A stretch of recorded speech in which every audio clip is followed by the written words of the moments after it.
Hi, everybody. I'm David Asman. Thanks for joining us tonight. A lot of breaking news. Kicking off, the president makes his move, and Democrats are in disarray. Now, when one group is in total disarray and another group is solid in its purpose and position, chances are the folks in disarray are going to lose. And that's why the president was just forced to do a deal with Republicans on keeping tax rates where they are. Republicans have been standing firm against any tax increase, and Democrats have been all over the place with a fresh 9.8% unemployment figure, and after an election, the crux of which was that government deserves less, not more of our money. It's remarkable that any Democrat would stick their neck out for the sake of higher taxes and bigger government.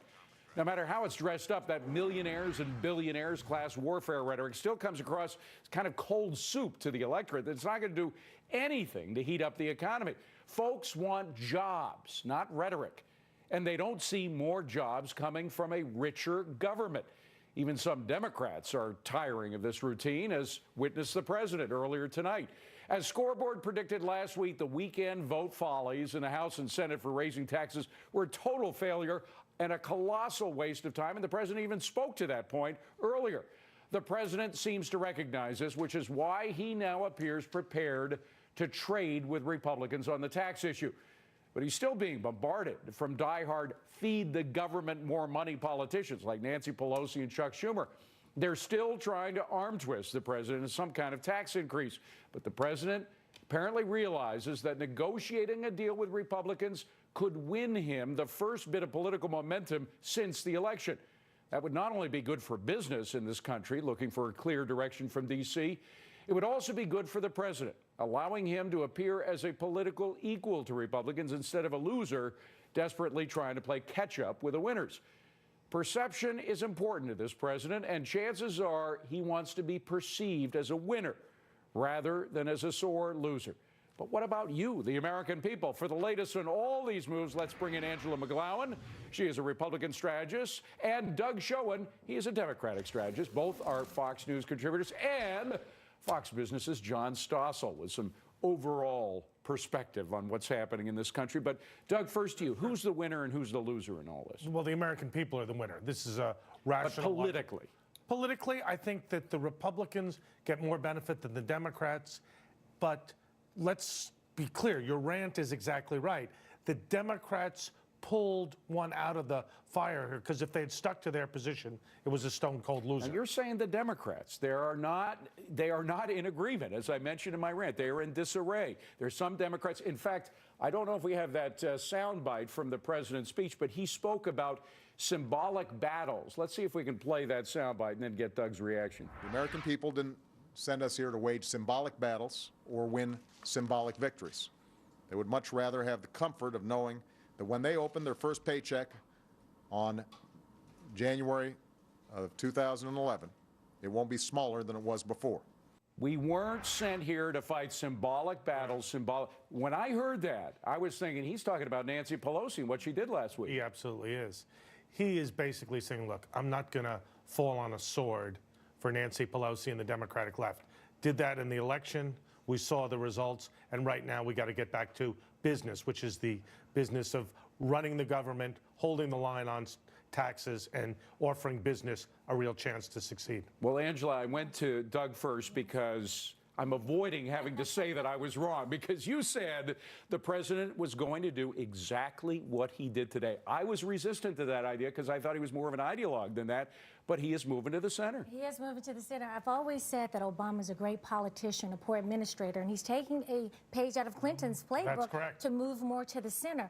But, David, you are right. Democrats are in disarray when you have the Progressive Change Campaign Committee spending $250,000 on commercials reminding Obama of what he promised, that he would not extend the Bush tax cuts. He did. Well, in fact, the tax cuts, John Stossel, are going to become a referendum in the 2012 elections. I mean, they are going to expire just as the elections expire. So they're running up to the election in 2012. A lot of people are going to be asked, are you in favor of extending these taxes? Well, I have no idea what will happen politically, but I don't know why this is so good. It is so complicated. It will busy tax accountants, but how can you plan with a 2-year extension and so much money sits on the sidelines because we don't know what will happen? Well, we should mention that it's not only an extension of unemployment benefits for 13 months that the president got in exchange for keeping taxes. He also, the Republicans agreed to continue with the child tax credit, to continue with the American Opportunity Tax Credit. That's a tuition tax credit, if I'm not mistaken. Also an earned income tax credit, which is essentially paying people who are unemployed. And what I would argue is what matters even more than the tax rates is the spending level, because that becomes taxes or their equivalent eventually. And this is increasing spending with the extension of the unemployment benefit. So how that's good for our future, I don't see. But at the very least, John, aren't we starving the government of a little bit of money that it otherwise would be using to get bigger and Starving fatter? the beast has been the theory, but how's that been working out? When we starve the beast, they continue to spend more.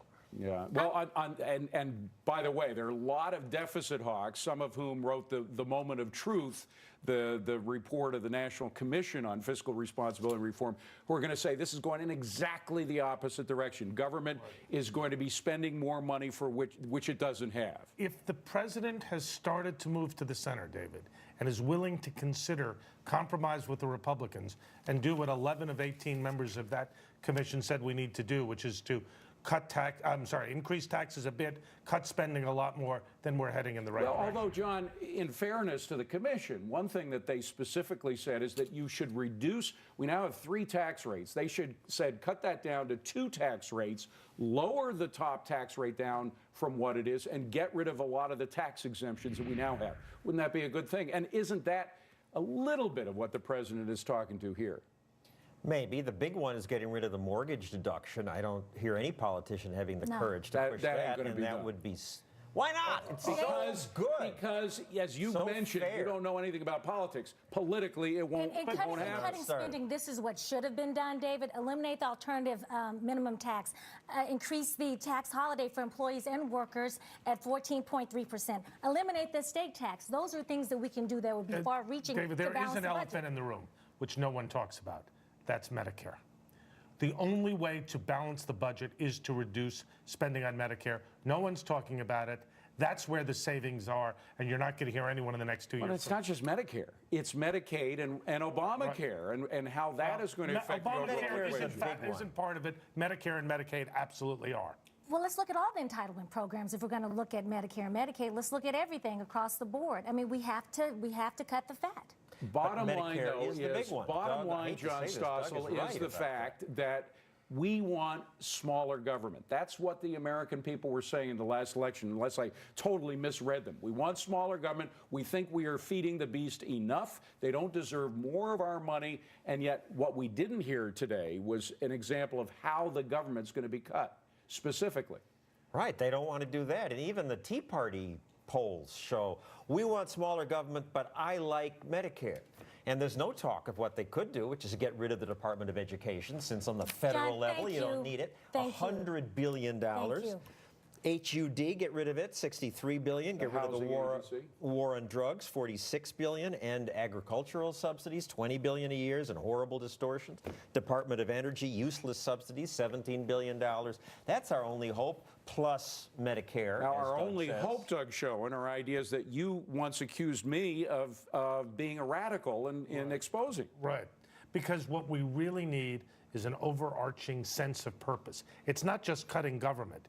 It's a plan to reduce the size of government, modestly increase revenue, and have a plan to grow the economy so we can afford social programs we Democrats believe are essential. Understood. But there was a time at which Democrats and Republicans agreed on the consistency of a safety net to help those who couldn't help themselves.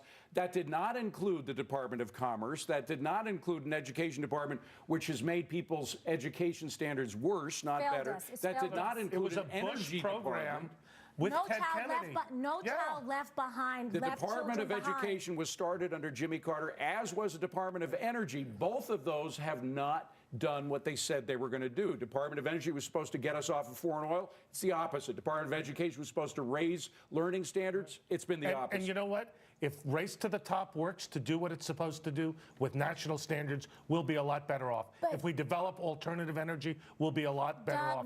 We need a national strategy, national departments. National standards have not worked in certain departments. departments are noble in purpose. They've outlived their purpose. And what we need to do is do radical things, as John stated, and as David has stated, we need to get rid of certain departments. The fact is, though, that a lot of things that the government was supposed to do, they haven't done. We have spent billions, probably trillions of dollars trying to get poor people up from the bottom. It hasn't worked. We've spent billions, hundreds of billions of dollars trying to improve kids' test scores. Hasn't worked. All the money that we have put in government programs to help people, maybe with the best intentions, hasn't worked. So isn't it time to try something else?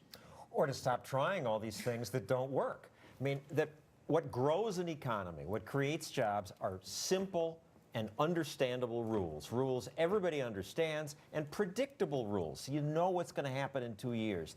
These hugely complicated tax systems and constant introduction of programs doesn't help. All right, well, one thing we don't know is what the economy is going to do over the next couple of years. This is something to which the president has dedicated his next 2 years. Let's listen. My singular focus over the next year is going to be on how do we continue the momentum of the recovery, how do we make sure that we grow this economy and we create more jobs. So other than what we heard him outline tonight, what will that be?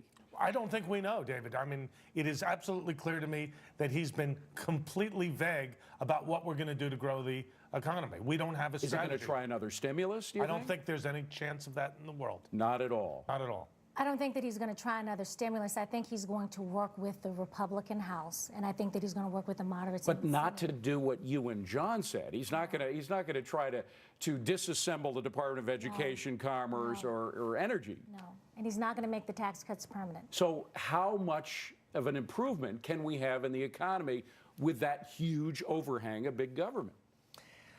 Much less. I mean, fortunately, the animal spirits of people looking to make money, capitalism, have overcome a lot of spider webs of rules. But the less they do, the better off that we are, and there's very little talk about doing less. Is there a chance that he may even have to put Obamacare, parts of Obamacare, on hold until the economy recovers? I think there's a very good chance between the lawsuit and the ruling from Judge Hudson on the individual mandate that may be thrown into question. That ruling was? That ruling was that the individual mandate may well not be constitutional, which will throw the 32 million people who are supposed to get insurance up for grabs. But I also think your premise is exactly right, that the Republicans, perhaps with some Democrats, are going to try to frustrate both at the state and national level the introduction of Obamacare. I think it could happen. So, Angela, if we have no new taxes, if we have at least a temporary halt of Obamacare, is it conceivable that this economy could improve enough so the president may win another term? I don't think so, David. I think we're going to have to go further than that. I mean, how did Newt Gingrich balance the budget? Clinton worked with the Congress to do that, and I don't know. I don't believe that that's enough. Well, Clinton also saw a tremendous boon in the economy thanks to the dot-com era. He also had the peace dividend, which was worth about $1 trillion. And he also took on the Democrats in the House and Senate to put forward a balanced budget plan and worked with Newt Gingrich to do it. Would this president go that far, do you think? Well, you know, a balanced budget plan. I would love to see him do it. So far, there's no evidence of it, but you know what? You can always hope. But people didn't think that he was going to extend the Bush tax cuts. Exactly People didn't think that he was going to move to the center. Precisely so correct. Knows? Would you be happy, John, with a balanced budget amendment? Sure, but none of those prior presidents or a balanced budget amendment by itself will tackle the coming entitlement explosion. The prior presidents didn't have to do that. That begins now. Just the debt load alone is crippling. We have to make drastic cuts to make that work. John Stossel, good to see you. Thursday night, 9 p.m. Good to see both of you. Thanks for coming in. Appreciate it. And make sure to tune in, as we said, to John Stossel every Thursday at 9 p.m. Coming up on deck, Colonel Ralph Peters scoring the WikiLeaks bombshell of the day. Julian Assange hands the terrorists a wish list. You're not going to believe this. Will the administration finally start to fight the first real battle in the age of cyber warfare? Coming next.